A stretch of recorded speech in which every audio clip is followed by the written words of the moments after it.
The time has arrived yet again. The final week of qualifiers is once again upon us. There's still a ton of tournament hopefuls out there, so as usual, the games in this final week are absolutely massive. Not to mention that the Shanghai homestand is going to be going on, so that should be fun. And with knockouts happening this Sunday, there is a ton of action to look forward to. It should be a fun time, and hopefully you're all excited.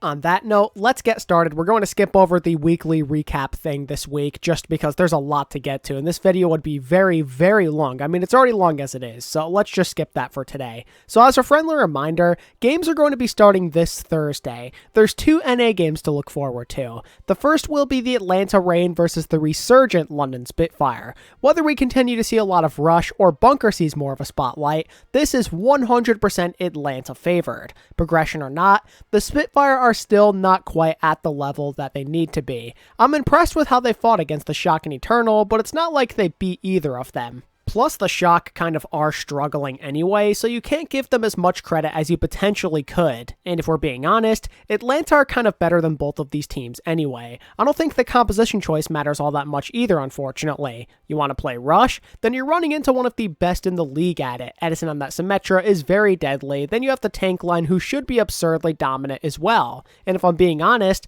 the support line might be the scariest thing for London to overcome. Iris has played so well this year, and I personally do not believe Ripa compares to him on that Baptiste role. Atlanta is simply too well versed in the current North American meta, which is why I am rolling with the Reign in a 3-map series. London have made a habit of taking maps since their coaching change went through and the arrival of Sparker, so I could definitely see that trend continuing potentially in this game, but until they actually win a meaningful game or a game to begin with at all, there is simply no way I could pick them in any sort of major upset. That's all for game 1, so now for the game between the Outlaws and Uprising. I was pretty pleased with how both teams performed in their first week of qualifiers. No complaints at all, really. Boston looked pretty good on the counterdive comps, and Houston put in the work on Bunker. But the thing is, there is a clear issue with this matchup. Boston are simply not nearly proven enough to make you think there's any sort of serious upset potential. They have won some games in dominant fashion, like they did a few weeks ago, for example, but it's not like they played anybody great. They beat the Vancouver Titans and a struggling Florida Mayhem. None of that makes you think they have a serious chance of pushing the Outlaws to their limit. Houston are simply a better team who have a more powerful grasp on the meta. This won't be like in that Florida game, for example, where they just kept bashing their heads against the wall into a counterdive that Boston was running. Houston is going to make the right reads. They're further along in their progression. I'm especially scared for that Boston tank line in this game, who have the monumental task of outplaying Houston, who have been red hot on double shield and rush. With how Piggy has been dominating, I would not hold my breath if you support Boston. This should be a Houston win, and I say they get a sweep here, but don't be surprised if the Outlaws do end up dropping a map or like tying one, let's say, because surely most of their preparation is going into Dallas this week, so Boston may be able to take advantage of this. Sometimes your enemy severely underestimates you. I mean, we literally saw it happen with the Dallas-Florida game last week. While I personally believe that Houston will be taking care of business here, it still is worth bringing up because you never know. As we move into day 1 of the Eastern games on Friday morning now, you've got the Spark versus NYXL Part 3. This is going to be my first key match of this week. Both teams need this one very badly if they wish to stay in the hunt for a tournament spot. Not only that, but this rivalry as a whole is one I find very interesting. Despite the Spark having the better overall record with more notable victories, this NYXL team has had their number. I genuinely do see the Spark as the better team, but some teams simply just have you beat no matter what you do. And the funny thing is, the current meta might allow for this trend to continue. Sombra comps are New York favored in my opinion because Flora is so absurdly good on that role, but they could also maybe get away with running Feather on the Sombra than Flora on Tracer. That could be pretty nasty as well. And let's not forget that you could have Jonek on the Zenyatta, which is just another playmaker for this New York group. Something else to possibly look forward to is the potential debut of Kalios, who the NYXL signed last week. That could give them the extra push they're looking for if they decide to field him. In terms of the Spark, I think that Sombra Tracer might not enable their DPS as much, which is obviously a problem given how pivotal they have been to the Spark's success. Not to mention that they'll be even worse off if Gushway's on ball rather than Winston. The Spark seemed pretty set on running that Wrecking Ball in Week 11, and right now he's even more relevant than he was then. The meta plus the mental barrier of overcoming the NYXL makes this a difficult match if you're the Spark. If they can force New York into the Rush mirror, their chances should be better, but how much that works in their favor could be very map dependent. If luck is the thing you have to depend on, I would not get my hopes up too much if you're a Spark fan. It goes against everything I believe in, as I almost always go with who I think is just the better overall team on paper, but I kinda lean towards the NYXL in a 3-2 win. In my opinion, the meta plays up to their strengths just a lot more, and as I previously stated, the Spark seem to have problems dealing with these guys, and I kind of have this feeling it might continue. It's like the new Valiant versus Florida rivalry that we saw in 2020. Given that the map pool can decide a lot though, there's a possibility this will be their closest contest to date. Game number 2 on Friday morning is another intriguing matchup. Philly versus Chengdu. The Hunters are going into this one without Elsa, who announced his retirement, which could be tough for them. Elsa was a pretty consistent player this year, so losing him could be a major problem, seeing as Late Young was nearly released according to reports just a few weeks ago. The good news for the Hunters though is they might be in a pretty decent meta if they play what Shanghai did. Wrecking Ball Sombra is perfect for them. You can play fast and in a very chaotic manner, which is just what this team likes. And with the way Philly played on it in the Shanghai series, they might have a chance. This low-key could be good for them. Philly are kind of just shuffling around their DPS right now. They seem to be in the middle of experimenting, you know? So what better time to strike than now while they're still trying to figure things out? Seems like a golden opportunity if you ask me. So can the Hunters pull this off?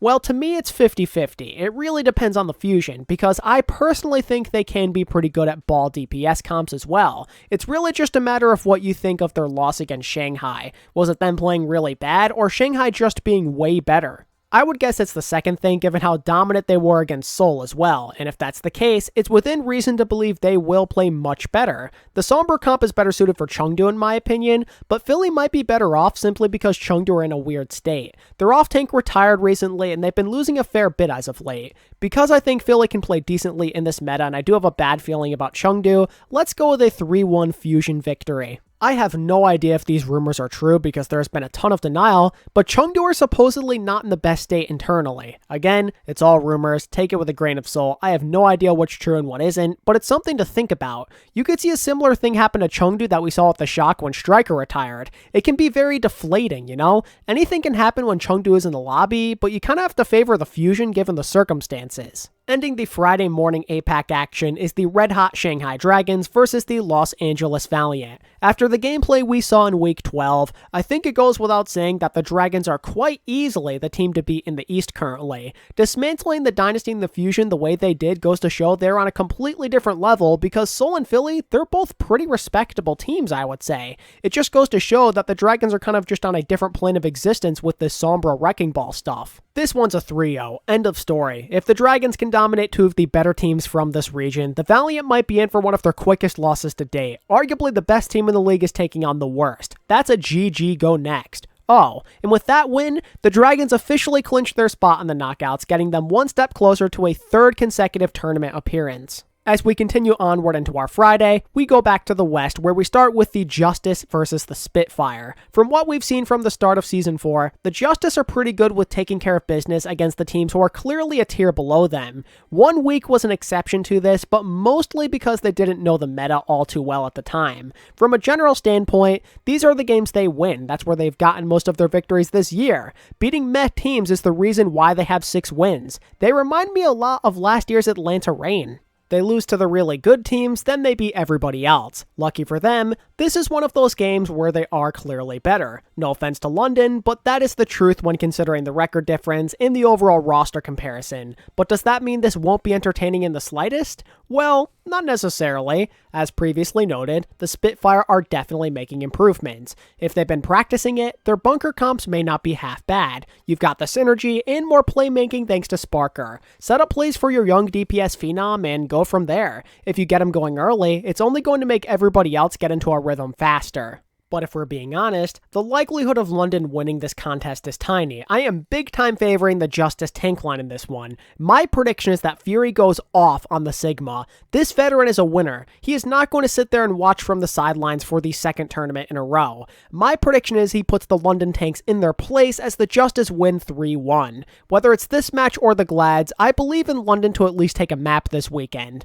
With their confidence building, there's nowhere to go but up. Plus the Justice have not been consistently reliable, so this seems like a good opportunity, but that's all I'm willing to give them. Game 2 of the West on Fridays, the Gladiators versus the Defiant, and I'm not entirely sure what to think of either team heading into this contest. Toronto won their first 2, but I think that going 5 maps with a struggling Florida team is not super inspiring. But on the other side of it, the Glad still look pretty unreliable themselves after beating the Shock and getting reverse swept by Paris in the same week. Were the Gladiators simply caught off guard by the efforts of Paris, or are they just overrated? I'm assuming that Paris were just a secondary worry for them, seeing as they had a game with the Shock right before. Generally speaking, the Glads are a better team on paper, and I do think if they played Paris again, they would beat them, and surely they have improved during their week off, and have learned from their mistakes and everything, but I still don't think this will be a cakewalk of any sort, because the Defiant seem to find some life with the addition of Aspire into their lineup. The solid play on Tracer he exemplified could give the Gladiators trouble. Combine him with a deadly Jesus Sombra, and then Sato on the Winston, and all of a sudden, there is some upset potential. Toronto love the dive, and I fully expect them to run it. But the thing is, I doubt the Glads would mind. They like dive too, and I would argue it plays up to just as many of their strengths. Their tanks love it. Birdring, Kevster, and Mirror, they can thrive in a fast pace. Shu has the Ana going for him. You can sub in Skewed for a little extra push on the Brigitte. This might end up being a pretty good match. The Glads better hope this doesn't come down to coaching though, because if it's a chess match, I think you kind of have to prefer KDG. It's pretty tempting to go with Toronto. I think there's a lot of potential for them in this meta, along with Aspire kind of giving them some extra firepower, but I'm not quite ready to trust in them to pull this off. Yes, they seem more confident compared to the June Joust, but again, they just haven't beaten anybody noteworthy. Going 5 maps with Florida in their current state doesn't really give you a lot of confidence. I gotta go with a 3-1 Gladiators win. If Toronto were a bit more battle-proven, I would be more than willing to say this goes the distance, or maybe that they even win it for that matter, but I just haven't seen enough yet. Maybe this weekend could change that, but for now, I do not have faith in them. Then we have the big one, the next key match of the week in fact, and the biggest game of the weekend outside of the knockouts arguably. Anybody up for Battle of Texas Part 4? I cannot believe this is already going to be their 4th meeting since April. That almost doesn't even feel right, but hey, it's really good entertainment, so you won't be hearing me complain, and this one might actually be close unlike the previous 2 matchups. Houston could get away with not playing dive. I think this time they have the correct read on the meta. They have access to bunker and rush. This is the perfect opportunity to finally reclaim the throne as the #1 team in Texas. If they can wear them down the way they did with San Francisco last week, I like their chances. Play around your tanks. Let them set up the plays. Slow down the pace. Don't let Dallas have their way with you. If the Houston Outlaws can do this, if they can find a way to pull this off, it is their game. But when you're playing a team like Dallas, that is way, way easier said than done. The boys in blue aren't exactly a struggling team, or one who has let the competition get ahead of them for that matter.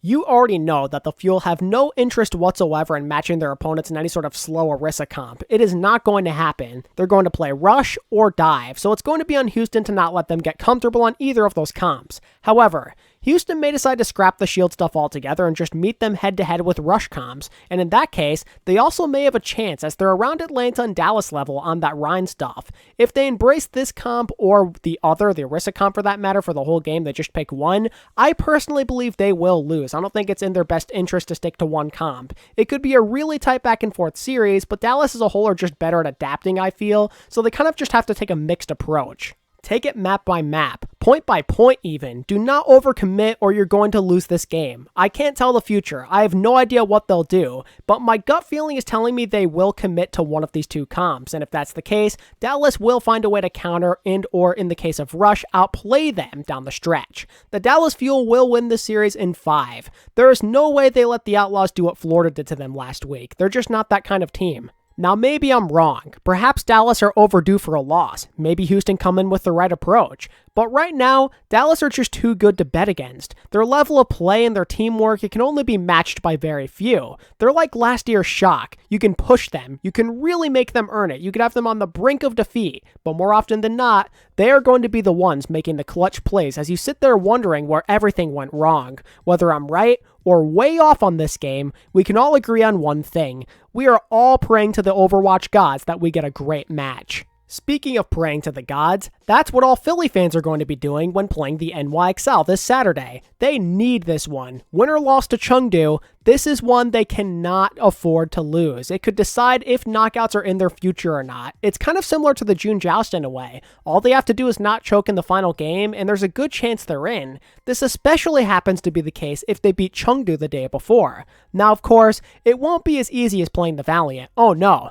New York are way more competent. However, they are by no means unbeatable. Even if New York proves to be strong on potential Sombra compositions, Philly can still match them simply from a talent perspective. Their roster just has so many superstars, and they should in theory get better with time as their players who recently joined the team in Korea get more comfortable out there. How can EQO and the squad progress and play around his Sombra moving forward? That is going to be pivotal, seeing as the NYXL could be really dangerous if they run her themselves. More than anything else, my biggest issue with the NYXL is they just aren't consistent. They're young, they're brimming with potential, and sometimes they really show it with impressive victories from time to time, but it really depends on the week. They don't always show it. They have yet to win more than 2 games in a qualifier, and I refuse to believe that trend won't continue until they show me otherwise, and that is why I am picking the Fusion to win this series 3-1.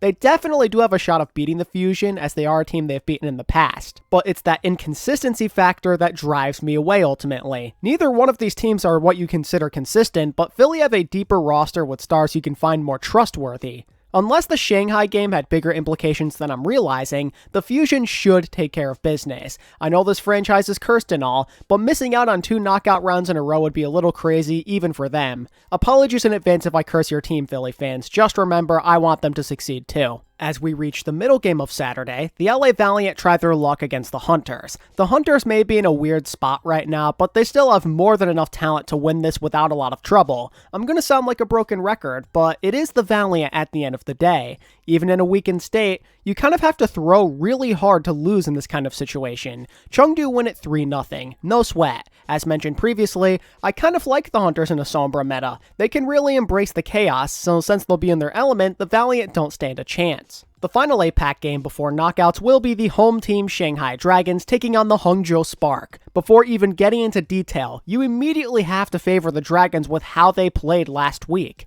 This meta is so darn good for them. If the Fusion and Dynasty can't make it a contest against them, it's hard to envision Hangzhou doing any better. This isn't the same Spark team we saw in the June Joust. They no longer dominate on a comp that plays up to all of their strengths. It's not going to happen. Your only hope is to either find a comp that counters them or outplay Shanghai outright in the mirror, and that seems pretty unlikely. Lip could be in for a very big day. He is quite easily the best Sombra in the lobby. Whether it be Architect, Shy, or Summon Su, it will be difficult for any of them to get the same level of value on that hero. Lip charges up those EMPs so ridiculously fast. He completely dictates the tempo of the game. And if you're playing Shanghai's game, you've already lost. The Dragons continue their rampage with their 4th consecutive sweep. The Dragons aren't exactly a team you can take lightly in revenge games. They usually make the most of these opportunities, so I fear that the Hangzhou Spark are in for a very long day. They really need this one too to stay in the tournament race, but it's not a favorable matchup.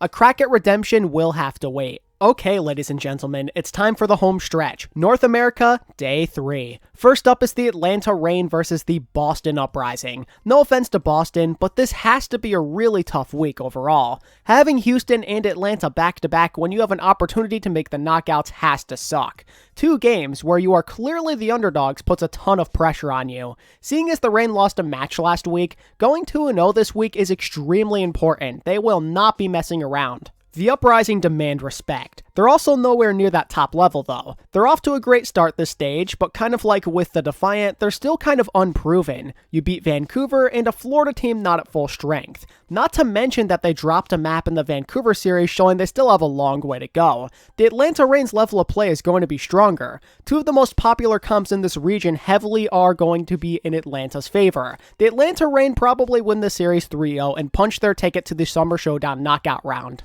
It's funny too because Boston really aren't super behind from the personnel perspective. In my opinion, a lot of their guys match up well on paper. They kind of just lack the experience. I'm not sure how I feel about them on Symmetra, for example. It's going to be kind of tough for them. I think I prefer Edison over I'm37 in that regard. And as much as I like Myeongbong, Iris has been on a different level when it comes to the Baptiste. Boston as a whole won't be decisive enough, which will ultimately lead to their downfall. Game number 2 of Saturday afternoon/evening features the Toronto Defiant and Dallas Fuel. Remember what I said about the Defiant and the Gladiators preview? Apply that to this, but to an even worse degree. Don't even think about the unproven against high-level competition part. From the simple viewpoint of playing comfort picks, they're in for a rough ride. You want to go for the dive? Well, good luck with that. You're playing the best Winston in the league if you do.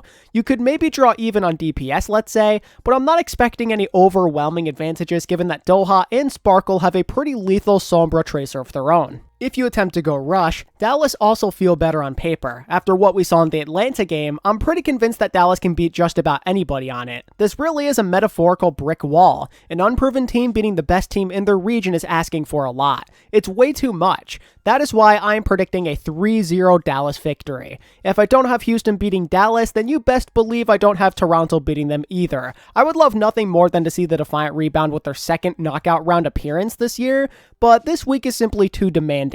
Anyway, as we move on to game number 14, the last one I can actually predict this week, the Gladiators will take on the Justice, and this too will be an ATP key match of the week. What an interesting meeting this could turn out to be. They've run into very similar inconsistency issues, but you certainly have to feel the Glads have it a bit more under control, given that they have beaten a few noteworthy teams this year. The Justice just don't have as many accomplishments, but the thing about the Justice is they have supposedly been showing good results in scrims as of late, which could be an indicator that they are ready to turn a new page. I'm a pretty big fan of this matchup. There's a lot of big-time individual battles to keep track of. The biggest one for me personally has to be the rookie showdown between Mag and Muse. For this entire year, Muse has had to deal with everybody saying Mag is the better player and that he has higher potential. Well, here's his chance to shut those critics up. With Winston and Orisa being as relevant as they are, he has an opportunity to hold his own. The only issue is, I feel that the Washington tank line as a whole is better. Mag and Fury, they're more likely to have the better day.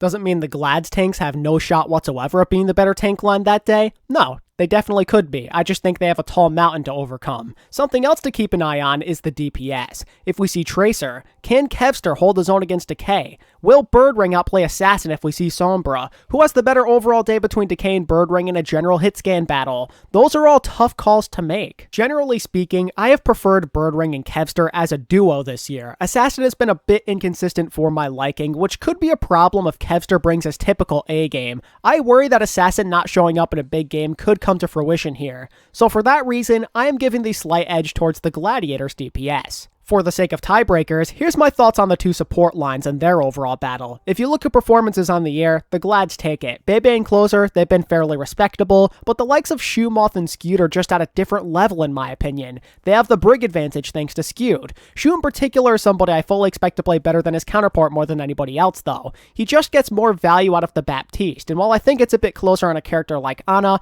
I still do prefer Shoe as a flex support overall. So from that logic, I lean towards the Gladiators. I'm happier with where their team stands. They might not have all the best players in the lobby, but that's okay. Their teamwork is the X factor, which has the chance to push them over the opposition. I like the Gladiators in a close 5-map set here. I'm happier with their overall level of play this year. They're a bit more proven too. The Justice can't seem to beat anybody relevant. They've had opportunity after opportunity, but they usually fall way short of their goal. I lost my trust in the Justice, especially after that Rain beatdown the other week.